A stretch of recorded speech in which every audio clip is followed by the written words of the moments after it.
Hey everybody, this is Leon again, answering the first interactive stuttering series, question number one. Okay, the first question, I think the first only question is, do you remember what age grade you were and when you noticed that you stuttered or didn't talk like everybody else? Do you remember what situation it was? Um, I think the earliest day I knew was when I was in kindergarten and first grade. Those are very hard memories to bring back. But yeah, I knew I've been in therapy most of my life ever since kindergarten, but really wasn't very helpful. I guess it kind of was where they pretty much told me I stuttered. I mean, I wasn't really taught very much. All of us taught was relaxation techniques. But those aren't really helpful because you really never use those. I mean, do you ever sit down and you talk and you listen to music and you put your head back and you fall asleep? You know, I mean, I was never really taught in real world situations. Maybe the only thing I was ever taught was easy onset. Easy onset was actually very helpful, but a lot of those techniques you really don't use.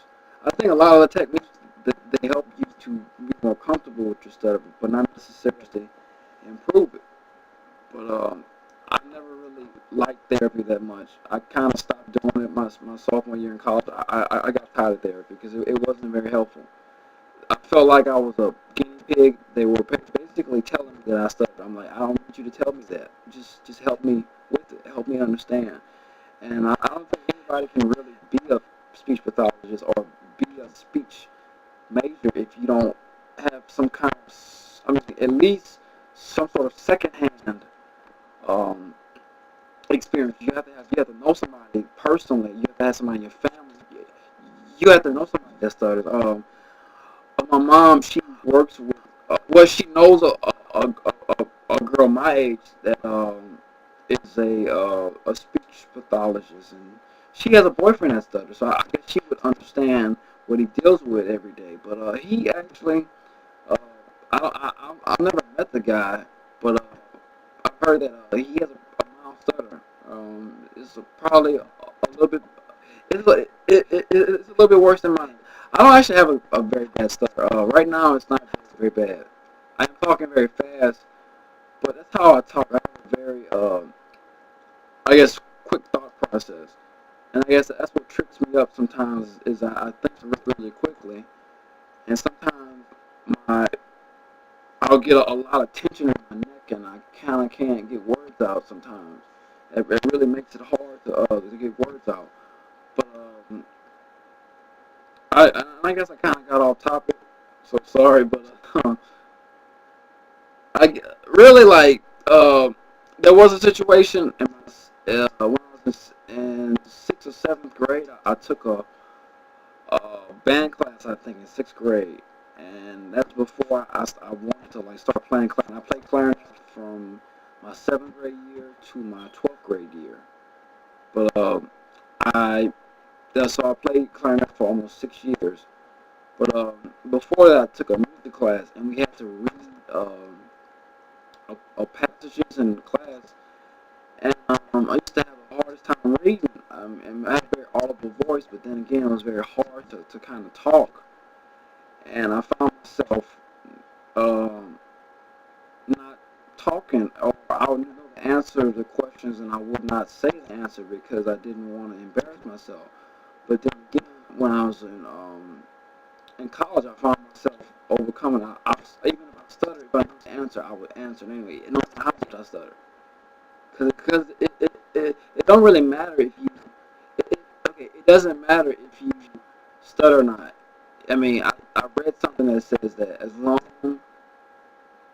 I read something that says that it will it would be much better to say something and stutter than to be silent because at least when you stutter, you're known that you exist, that you have a voice, and that you have a brain. But if you don't say anything, then you don't exist. You don't.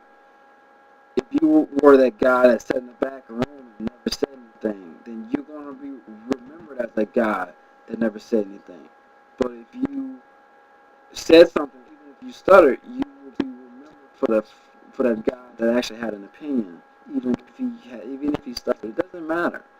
I mean, the most important thing about stuttering is overcoming, I guess, your own self image, because the hardest thing is overcoming the way you see it. The way people, what I've been told is that people perceive you for how you treat yourself. If you have a good well-being, if you have good self-esteem, then somebody can pick up on that and they'll see that confidence in you, and they'll treat you with that same respect. And I've seen that a few times. But I think it's about accepting for who you are. And I may have said this in a different video, but it's just basically it's that. I mean, if anybody can get any kind of advice from me, stuttering, you just gotta just be. You don't be afraid of talking. Don't be afraid. I mean, everybody has fear, but don't let the fear prevent you from talking. Prevent you from being who you are. You are a person. You may have difficulty talking, but you need to. And really, this is advice that I'm personally taking. I'm gonna start talking to people more. I'm in situations now at work where I have to talk a lot more than I used to.